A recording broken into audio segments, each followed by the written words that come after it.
Restoration Shakespeare refers to the period from 1660, when the theaters reopened, to about 1710, this period of about 40, 50 years, when quite radical adaptations or rewritings of Shakespeare were performed and very popular on the London stage. The theater in the early part of the Restoration was a reaction against the Puritanism that had come before. Theaters had been shut for 18 years, so there were no new plays. So what did they do? They went back to the plays from Shakespeare's time. They went back to the three most popular playwrights, Beaumont and Fletcher, Ben Jonson and Shakespeare.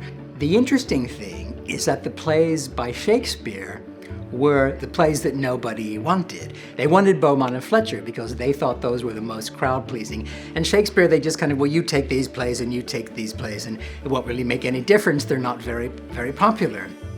And what Amanda and I have found fascinating about Restoration Shakespeare, and really why we're doing this project with the Folger at all, is that the first generation to do Shakespeare after Shakespeare changed everything. Women played women's parts.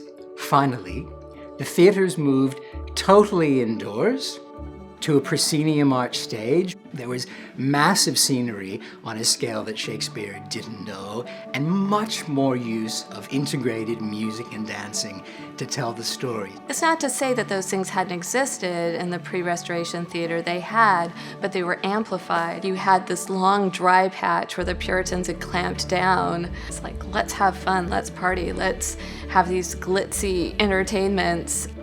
One of the things that is really very interesting is the amount of space in some productions that they accord to music and dance. It was a way of making the aural world of the theater align with the splendor of the scenic effect and the sets that they were using. So it was all of a piece. Could we just hear that marvelous stage direction from the Dryden, Davin, and Shadwell version of The Tempest? So the beginning of the Restoration Tempest has this amazing opening stage direction. The front of the stage is opened, and the band of 24 violins with the harpsichords and theorbos which accompany the voices are placed between the pit and the stage. While the overture is playing, the curtain rises and discovers a new frontispiece joined to the great pilasters on each side of the stage. And then it goes into this really long description of all of the intricate things that are on stage, and it ends with this really evocative description of stage action.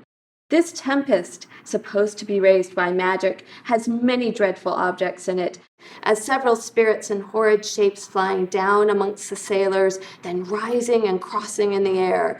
And when the ship is sinking, the whole house is darkened, and a shower of fire falls upon him. This is accompanied with lightning and several claps of thunder to the end of the storm.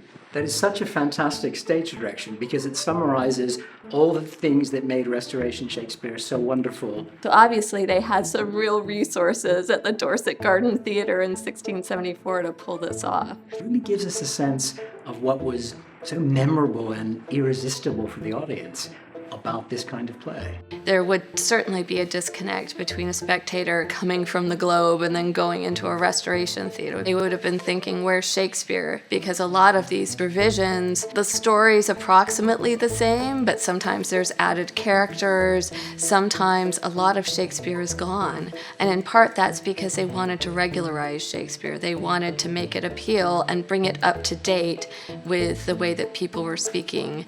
And Shakespeare seemed antiquated and old-fashioned. So what happened, beginning in the Restoration, to make Shakespeare the playwright on the verge of extinction, but 100 years later, he was the only one of his era that survived. He was the great Shakespeare, the representative of Britain's dramatic genius. This is why the Restoration period is so fascinating to us. Something profound and lasting about Shakespeare's reputation started in the Restoration.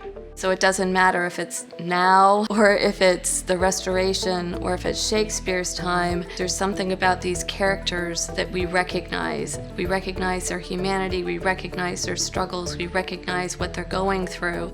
There's something about these characters that speak to us. Over time, Restoration versions of Shakespeare fell out of favor as Shakespeare's personal brand, if you will, rose and rose and rose throughout the 18th century.